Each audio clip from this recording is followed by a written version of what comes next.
Let me ask you a question. Why is it that every time something serious happens, like the recent Dallas ICE attack, the story you hear from the media feels incomplete? You sense it. The headlines tell you one thing, but your gut tells you something's missing. And then when a celebrity like Jimmy Kimmel gets his show back within days and steps in with a so-called apology, it feels more theater than truth. Today, we're going to break it down with a little common sense. By the end of this video, you'll see exactly what the media doesn't want you to know and why it matters for every American, especially those of us who remember a time when accountability actually meant something. You know, there's something unsettling about how quickly serious news gets buried these days.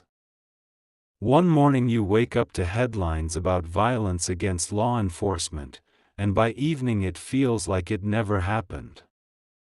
The Dallas ICE facility attack is a perfect example.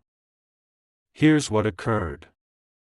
Just before 7 in the morning, an individual opened fire on federal immigration officers in Dallas, Texas. One person died, several others were wounded, and the shooter took his own life. Now, if you're like me, your first thought was probably about the families affected, the officer who didn't make it home, the wounded trying to recover, the trauma that ripples through entire communities when something like this happens. These aren't statistics on a spreadsheet. These are real people doing a job that puts them in harm's way every single day. Now, this wasn't some random act of violence. This wasn't a robbery gone wrong or a personal dispute that escalated. The evidence recovered at the scene told a very different story, one that most news outlets seemed remarkably uninterested in exploring deeply. When federal investigators combed through the scene, they found something that should have been front-page news everywhere. Shell casings. The spent bullet cartridges left behind had been deliberately marked. Not with random scratches or accidental marks, but with a clear, intentional message. Anti-ICE. Think about that for a moment. Someone took the time to write their hatred onto ammunition before using it to attack federal law enforcement officers. This wasn't passion of the moment. This wasn't temporary insanity. This was premeditated ideological violence. Plain and simple. The FBI director himself stated that initial evidence showed clear ideological motives behind the attack. Yet somehow when you turn on the news or scroll through your favorite news website, it feels like this crucial detail gets buried under generic language about workplace violence or isolated incidents. Why do you think that happens? Here's what I believe. When the evidence points toward ideological motivation that connects to ongoing political rhetoric, it becomes inconvenient for certain narratives. It's much easier to talk about gun violence in abstract terms than to examine whether inflammatory language from public officials might be contributing to real-world consequences. And this wasn't even the first time. The Dallas attack occurred just miles from another ICE facility that had been targeted only a couple of months earlier.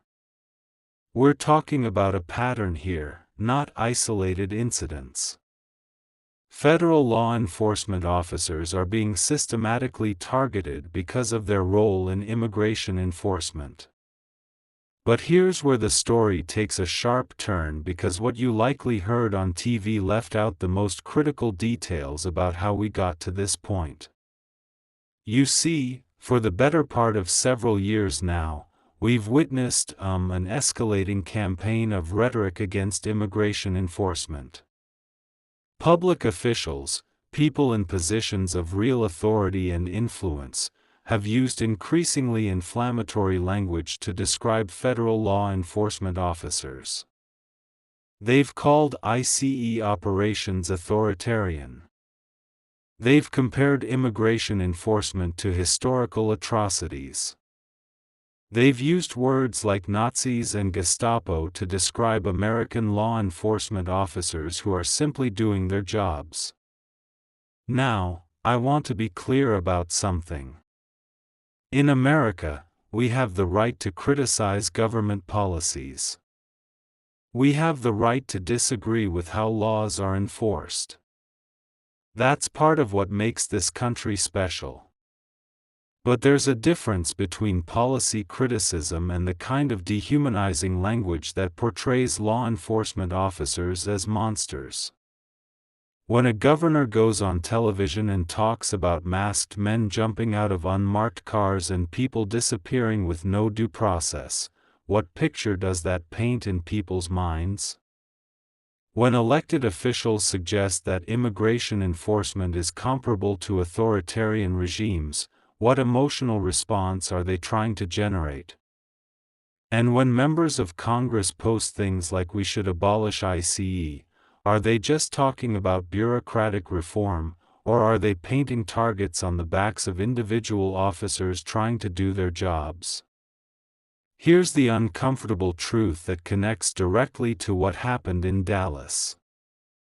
Words have consequences. When authority figures repeatedly characterize a group of people as dangerous, evil, or comparable to historical villains, some people are going to take that seriously. Some people are going to act on it. Think about it this way. You probably remember a time when political disagreements didn't automatically make your opponents into enemies. You could disagree with someone's policies without questioning their basic humanity. But somewhere along the way, our political discourse shifted from "I think you're wrong" to "you're a threat to everything decent." That shift isn't accidental and it's not harmless. When rhetoric becomes extreme enough, it provides justification for extreme actions. The person who attacked the Dallas ICE facility didn't wake up one morning and randomly decide to target federal officers. They were influenced by a steady diet of messaging that portrayed those officers as villains rather than public servants. Now, does this mean that every politician who criticizes immigration policy is directly responsible for violence? Of course not. But it does mean we need to have an honest conversation about the difference between legitimate policy criticism and the kind of inflammatory rhetoric that dehumanizes entire groups of people. And when leaders and celebrities amplify this rhetoric, the consequences become unavoidable. You know what's particularly frustrating about this situation? The same media outlets that spent years amplifying the most extreme anti-ICE rhetoric suddenly became very interested in other explanations once actual violence occurred. Instead of examining whether there might be a connection between inflammatory political language and targeted attacks on law enforcement, they immediately pivoted to familiar talking points. It's a gun problem, they said. We need better mental health resources, they argued. This is about white supremacy. Some claimed, despite evidence pointing in a completely different direction. Don't get me wrong, mental health matters. Gun safety is important and we should always be concerned about extremism in any form. But when you refuse to examine the most obvious contributing factors because they're politically inconvenient, you're not being a journalist, you're being an activist. And here's where it gets really interesting. While mainstream coverage carefully avoided drawing connections between political rhetoric and real-world violence, they had no problem whatsoever drawing those exact same connections when it served different political purposes. Remember how quickly they connected political speech to violence when it supported their preferred narratives? The standard seemed to shift pretty dramatically depending on which side was being examined. This selective application of cause and effect reasoning isn't just intellectually dishonest, it's dangerous. When you refuse to acknowledge how inflammatory rhetoric contributes to violence, you guarantee that the rhetoric will continue and escalate. Why would anyone moderate their language if there are never any consequences for extremism? Meanwhile, the law enforcement officers who are actually dealing with the consequences of this rhetoric, the ones getting shot at, the ones whose families worry about them coming home safely, they're expected to just keep doing their jobs while being portrayed as villains by the very people whose safety they're trying to protect. And into this fog of selective outrage walks Jimmy Kimmel with what he calls an apology. Let's talk about that. You might remember that Kimmel found himself in hot water recently for spreading what can only be described as deliberate misinformation about a shooting incident. Without waiting for facts, without doing any basic research, he went on television and told millions of viewers that a particular shooter was connected to a political movement that had nothing to do with the incident. This wasn't a minor slip-up or an honest mistake. This was a major television personality using his platform to spread false information about a serious violent incident for what appeared to be purely political purposes. And when the actual facts came to light, when it became clear that his claims were completely unfounded, what happened? Well, that's where this gets really interesting, because Kimmel's response reveals something important about how accountability works in modern America, or rather how it doesn't work. Now compare Kimmel's situation to other celebrities who have found themselves canceled for far less serious offenses. Remember when comedians lost their entire careers for old tweets or offhand comments? Remember when actors were blacklisted for expressing unpopular political opinions? The entertainment industry has shown that it's perfectly willing to impose severe consequences when it wants to. But Kimmel, he got a 5-day timeout. 5 days for deliberately spreading misinformation about a violent incident to millions of viewers, and then he was welcomed back with open arms as if nothing had ever happened. Does that seem proportional to you? When Kimmel returned to television, he had an opportunity to demonstrate real accountability. He could have acknowledged that he had spread false information. He could have explained how he would do better in the future.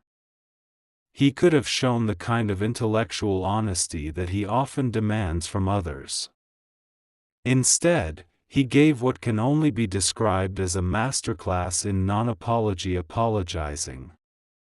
Let me paraphrase what he said, because the exact words matter less than the technique he used. He started by suggesting that his intention had been misunderstood. Not that he had been wrong, mind you, but that people had misinterpreted what he meant. Then he acknowledged that some people felt upset without actually acknowledging that they had good reason to be upset. He expressed understanding for why people might have reacted negatively while carefully avoiding any admission that he had actually done anything wrong.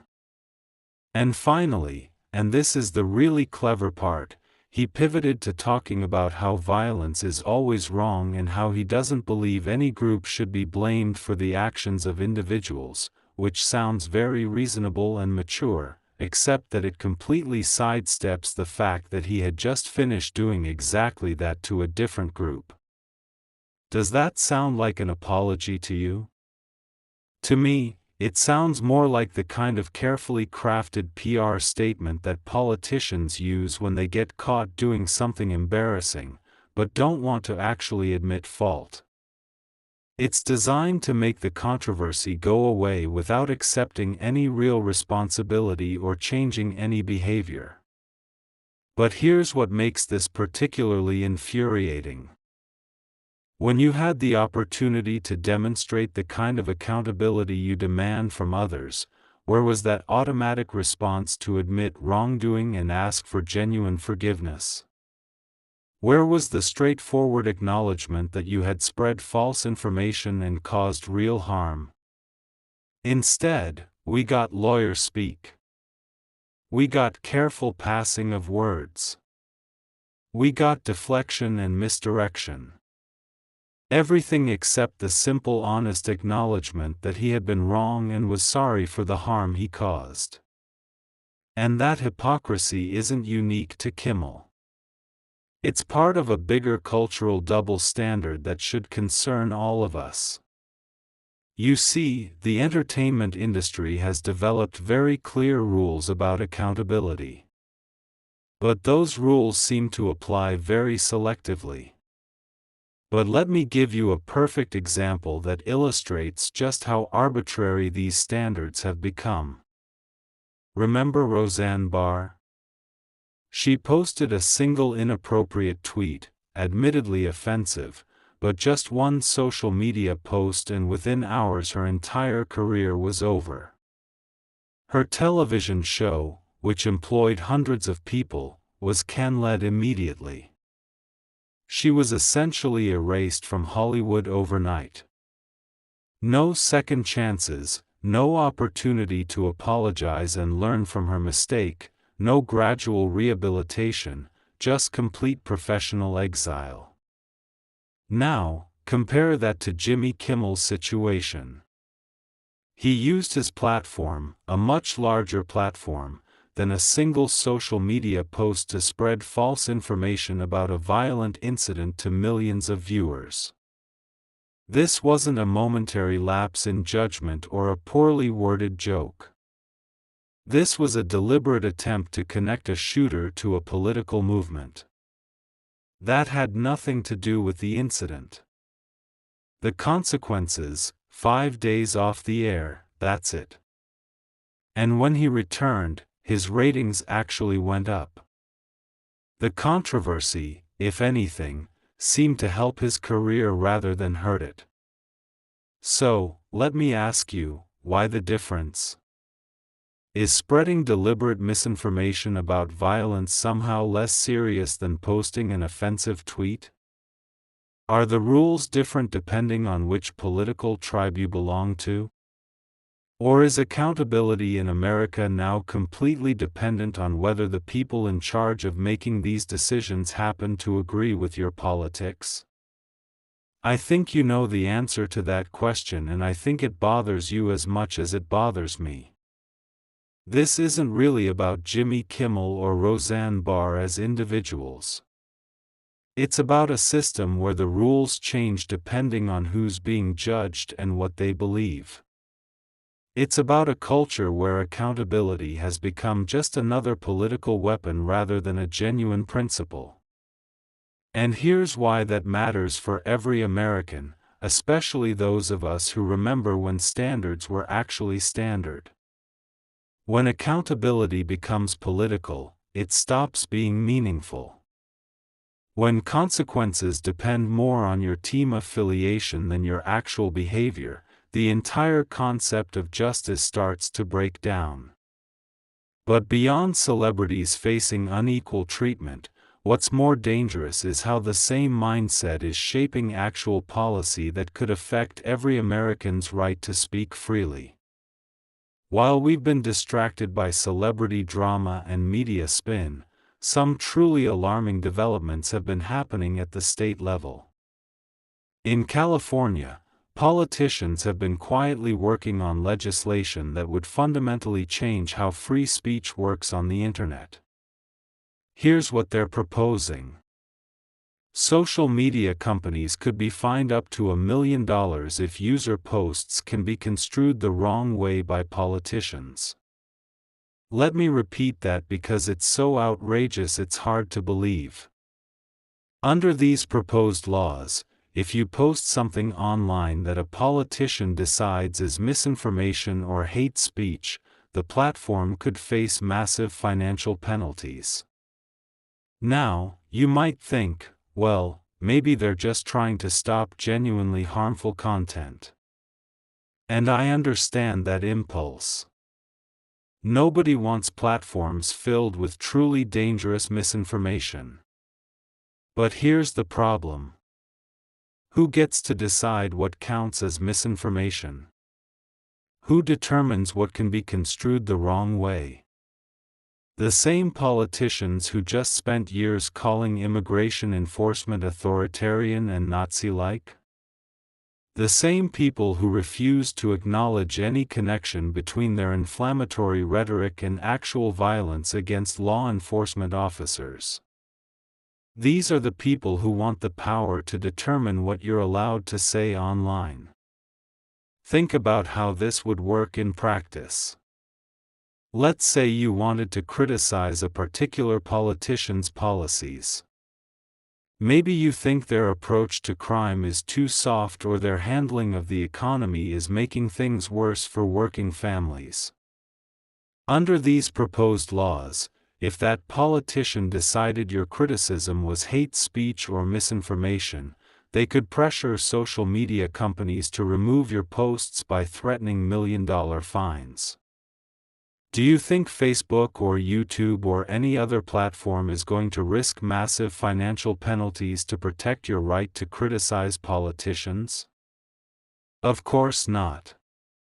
They're going to err on the side of caution, which means removing anything that might possibly be considered controversial.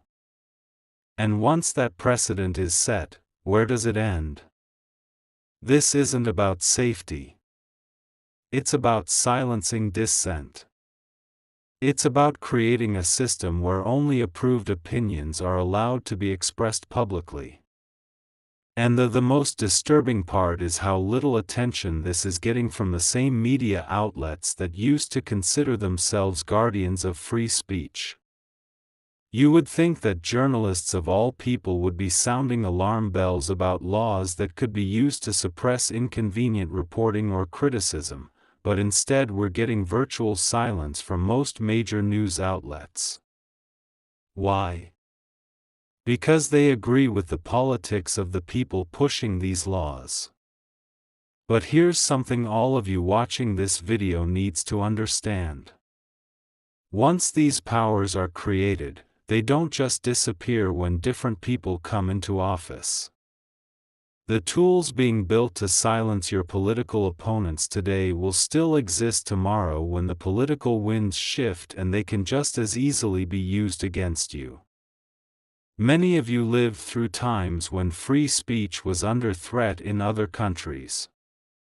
You've seen how quickly societies can go from open debate to enforced silence. When governments gain the power to control what people are allowed to say. You understand better than younger generations how precious and fragile these freedoms really are. That experience, that wisdom is exactly why your voice matters so much in this conversation. When you see patents developing that remind you of dangerous historical precedents, you have not just the right but the responsibility to speak up. And once again, the media barely whispers about these threats to fundamental freedoms while obsessing over celebrity drama and partisan scorekeeping. This is why the media likes to leave out key facts about the ICE attack in the first place. This is why Jimmy Kimmel's non-apology got treated as genuine accountability. This is why serious threats to free speech get ignored while trivial controversies dominate the news cycle. It's all connected. The rhetoric that contributed to violence against law enforcement, the media spin that obscured the real causes of that violence, the selective accountability that let some people off the hook while destroying others, and the proposed laws that would give politicians unprecedented control over online speech. These aren't separate issues. They're part of the same pattern. Here's how it works. Inflammatory rhetoric creates real-world consequences like violence against law enforcement. When those consequences become undeniable, media outlets spin the story to avoid examining their own role in amplifying that rhetoric. When public figures get caught spreading misinformation, they face consequences only if they belong to the wrong political tribe. And, meanwhile, the same people who've been most irresponsible with their own speech are working to create legal mechanisms that would let them control everyone else's speech. It's a system designed to protect the powerful while silencing everyone else. And it only works if people don't understand how all these pieces fit together. But you do understand. You've seen enough of life to recognize patterns when they emerge. You've lived through enough history to know where these trends can lead if they're not stopped. So, what do we take away from this? Let's wrap it up. The Dallas ICE attack wasn't just random violence. It was the predictable result of years of inflammatory rhetoric that portrayed law enforcement officers as villains rather than public servants. The evidence was clear. The motives were obvious. But most media outlets chose to focus on everything except the most important contributing factors. Jimmy Kimmel's apology wasn't accountability. It was a masterclass in avoiding responsibility while appearing reasonable. And the different treatment he received compared to others who faced career-ending consequences for lesser offenses reveals just how arbitrary and political our standards have become. Meanwhile, proposed laws in states like California would give politicians unprecedented power to control online speech by threatening massive fines against social media platforms. These aren't separate issues. They're all part of the same pattern of powerful people avoiding accountability while seeking to control everyone else. But here's the hopeful part. We don't have to accept this. People like you with wisdom earned through decades of experience are vital in keeping truth alive and holding people accountable for their actions and their words. You remember when standards actually meant something? You remember when apologies were genuine expressions of remorse rather than carefully crafted PR exercises? You remember when free speech was considered precious by everyone, not just a political football to be kicked around? That memory, that perspective is exactly what this country needs right now. Your voice matters. Your vote matters. Your willingness to speak up when you see injustice or hypocrisy matters more than you might realize. The media won't always tell you the full story about incidents because it doesn't fit their preferred narratives. Celebrities won't give you real accountability because they know they can get away with non-apology apologies. Politicians won't protect your free speech because they'd rather control it. But you can demand better. You can seek out the full story. You can recognize real accountability when you see it and call out fake accountability when that's what you're being offered. You can support genuine free speech protections and oppose laws that would give politicians control over what you're allowed to say. If you made it this far, I want to hear from you. Do you believe the media left out the real story about the Dallas attack? Do you think Jimmy Kimmel's response showed genuine accountability or just clever public relations? Are you concerned about laws that would let politicians control online speech? Drop your thoughts in the comments. And, if you value honest breakdowns that the media won't give you, hit that like button, subscribe, and share this with a friend. The more voices we have speaking up for truth and accountability, the harder it becomes for anyone to silence us. Your experience matters. Your voice matters. And your country needs both now more than